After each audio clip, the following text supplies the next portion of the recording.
What's up, everybody? This is Anthony from Amped Airsoft. You know what's really awesome when you do a really comprehensive video about all the different FCUs? They release another one, and then you got to make a new video. So this dude right here is the Polarstar Mini FCU, and we're going to talk about it. Get ready for your brains to be filled with Mini FCU knowledge.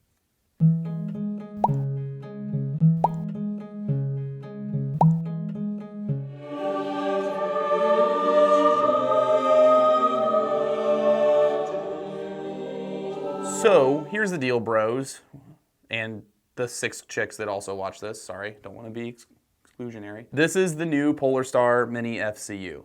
If I hadn't have thrown the other one on the floor, we could compare them, but to be honest with you, it's about half the size of the traditional Polarstar FCU. The reason it's so small is that they did away with the LCD screen and some of the extra, circuitry and stuff to make it as simplified as possible for space. It is not a Bluetooth FCU. This is just a Mini FCU, and it functions exclusively with the jack and the F1 systems. This does not work with the Fusion engine because it's so simple. It's also an FCU that is built for longevity. It's very, very frugal on battery usage because it has no LCD. And then on top of that, it's also built for space constraint. So think about it. Like if you have a 416C, a lot of dudes have been running the FCUs and the pistol grips and stuff like that, and it gets all jammed up with all this crap. This is so small that you can put it inside your gearbox shell and just have just the battery connector hanging out, or you can put this inside your pistol grip or something like that to save you space. Now, with that being said, there's no joystick and LCD on this, right? How do you program it? You program it with trigger pulls. Now, I know I have said before that I am not a fan of trigger programming. And that's true, but that's just me. Some of you guys might actually like it, and what we're going to do next is we're going to go through all of the settings. Be advised that all of this is in the paperwork that comes with this FCU. So if you don't understand the instructions that are in this video, I'm pretty much just reading them off of the paper anyways, so you can look at the paperwork and you can read them yourself. Either way, let's get in on it. All right, dude, so now what we're going to do is you're going to look at my gnarly, ugly hands, and we're going to go through how to program the Mini FCU. And like I said, just for a size comparison, this is your previous FCU, and this is your Mini one. Very little, no LCD screen, no joystick, so you have to program it with trigger pulls, right? It's kind of weird, not going to lie, but that's how it is. To enter programming mode, what you have to do is you have to depress the trigger. You have to plug in the battery while the trigger is being held depressed, and you have to release the trigger before 5 seconds to enter the menu. If you hold it for longer than 5 seconds, it goes into a default menu reset, and it resets the menu of the Mini FCU. It's a little fidgety, but I mean, it is what it is. Then what happens is you can pull the trigger a number of times to cycle through the given number of FCU settings. So what that means is that you're going to go, pull the trigger once, and then you're going to get to setting 1, pull it twice for setting 2, stuff like that. So what I'm going to do is I'm going to tell you the different settings that there are. If you pull the trigger once, you're going to get into the max or your rate of fire setting set in seconds.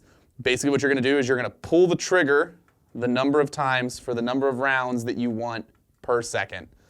It's a little tedious, but that's how it goes, and you can set it from anywhere from 1 to 99 rounds per second. Obviously, you're never going to get a gun to feed ammo at 99 rounds a second, so I would set it obviously to something somewhat realistic, but that's just what it is. The default is 18 rounds a second. Just leave it there. Dwell. That's after you pull the trigger twice. All right?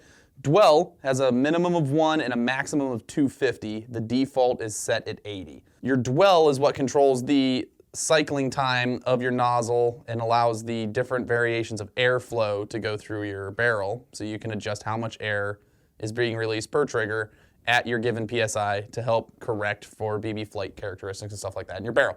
When you're in programming mode and you want to go to the third option, 1, 2, 3, what that does is that gets you into your selector positions. Now, these are kind of crazy, so we're just going to go over them real quick. You have safe, and then you have position 1. Position 1 is your default as semi-auto. Boom.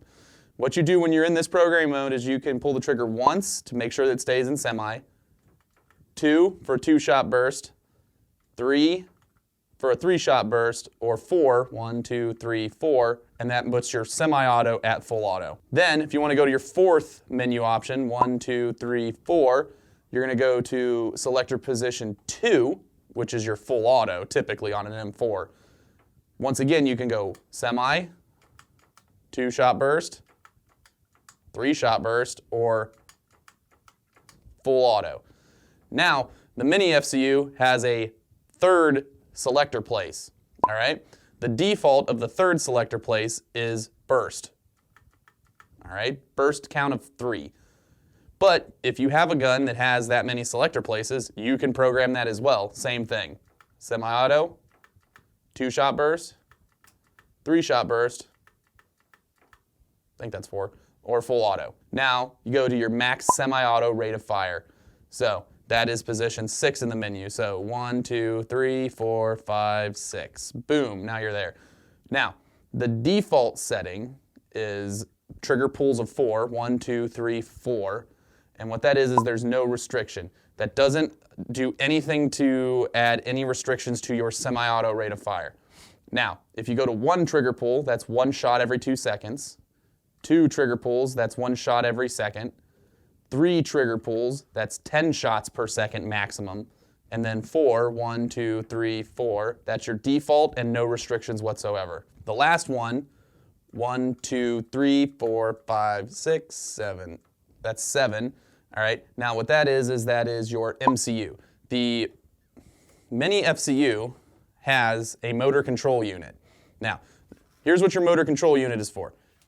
Your full-size FCU also has them. If you look, this little port, tiny port right here, as well as on the Mini FCU, for some reason, it's hilariously heat shrinked over, so if you're gonna use it, you have to cut this open. But right here, this is your motor control unit. If you run a gun that uses an electric box mag, like a saw, you can get a wiring kit and link your FCU to your box mag. Now, be aware that it all runs on the same battery at that point, so you might want a higher capacity battery than a little tiny mini JST.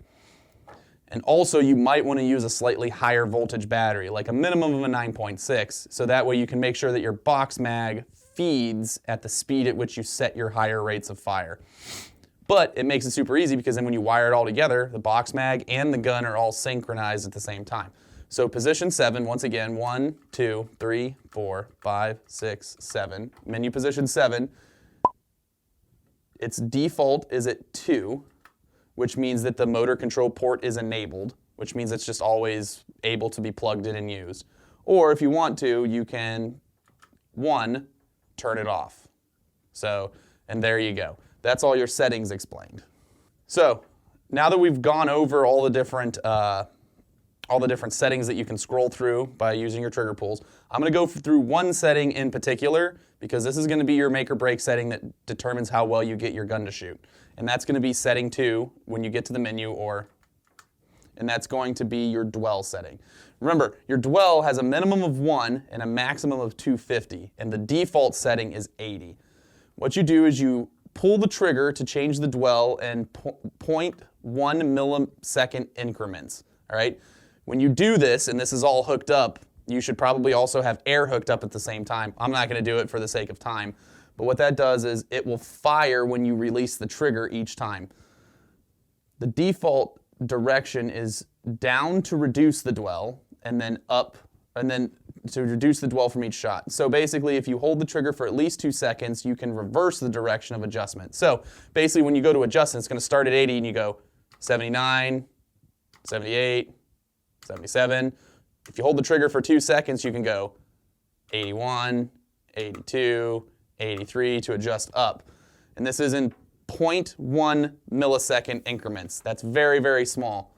Just so you guys know, if you ever need to readjust your gun for any reason, when you enter programming mode and you go back to your dwell, it automatically resets the dwell back to the stock setting of 80.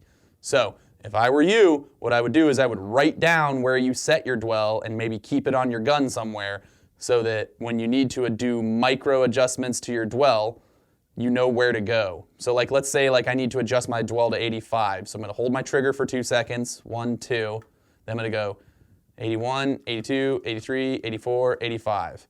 Okay, now let's say, oh, that's not enough. I need to go up further. So I go back into programming mode by unplugging my gun, plugging my gun back in, holding the trigger.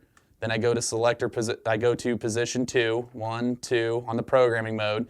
It automatically defaults back to 80. Let's say I have to go to 90, right? So I'm not going to go 5 more clicks to get to 90. I'm going to go 1, 2, 3, 4, 5, 6, 7, 8, 9, 10 to 90. So make sure you write down your settings going through this because it'll automatically reset every single time. I don't really like that, but once again, it is what it is. So just going to have to deal with it. My last tip for programming the dwell is basically to follow what the Polarstar tips and tricks are on the actual instruction page. Once again, the instruction page that comes with this, it's very crucial, very, very crucial. Because they actually have a technique to get you to hone in on your dwell right the first time so that you don't ever have to adjust this again. So basically, what you do is you go into your program mode, right? We already understand that. Plug the battery in while you're holding the trigger, less than 5 seconds. Release, now you're in programming mode. 1, 2, now you're in dwell. All right, so with the FCU set to the default settings, which are gonna be around 80, remember that, adjust your pressure from your regulator, as this duder right here, remember? Adjust your pressure from your regulator until you hit the desired velocity that you want, okay? Just do that first. Then you enter programming mode, select the dwell, well, we're already there. You pull and then release the trigger to fire a shot through the chronograph, okay? Continue until the velocity begins to drop. Pull the trigger and then hold it for 2 seconds to reverse the direction, and then pull the trigger, until you get back to the original velocity. Wait at least 2 seconds and then save that setting. There you go. So that's how they say to do it. And it does make sense. The only problem is that when you're adjusting your dwell, depending on how you have this all wired into your gun, you're going to have your stock all taken apart, or you're going to have your pistol grip all hanging apart, and they want you to do all this stuff at a chronograph, firing live rounds through the gun. So much like the Spartan trigger and dwell adjusting, they want you to be at the chrono range, firing rounds through this to get this zeroed in. I'm not a fan of that at all. I'm much more of a fan of being able to just set the setting, test fire it, and then set the setting and then test fire it. Because it's going to fire after every time you do a trigger pull to set the dwell. So that's how they want you to do it. Just be advised, if you're going to do this, obviously do this with safety, wear iPro, make sure everyone knows what you're doing. Don't just blindly fire around until you get your gun zeroed in. Okay, so there you go. That's how you do all of the programming settings, and that's how you do the dwell in particular, because it's a little finicky on how you do it.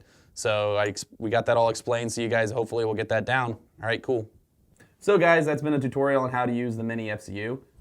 Like I said, it's on the paperwork that comes in the box. So if you don't understand or you have questions about that, you can always look up the instructions on how to use this from Polarstar.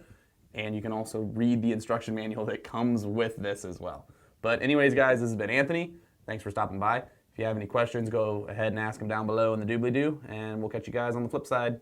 Deuces.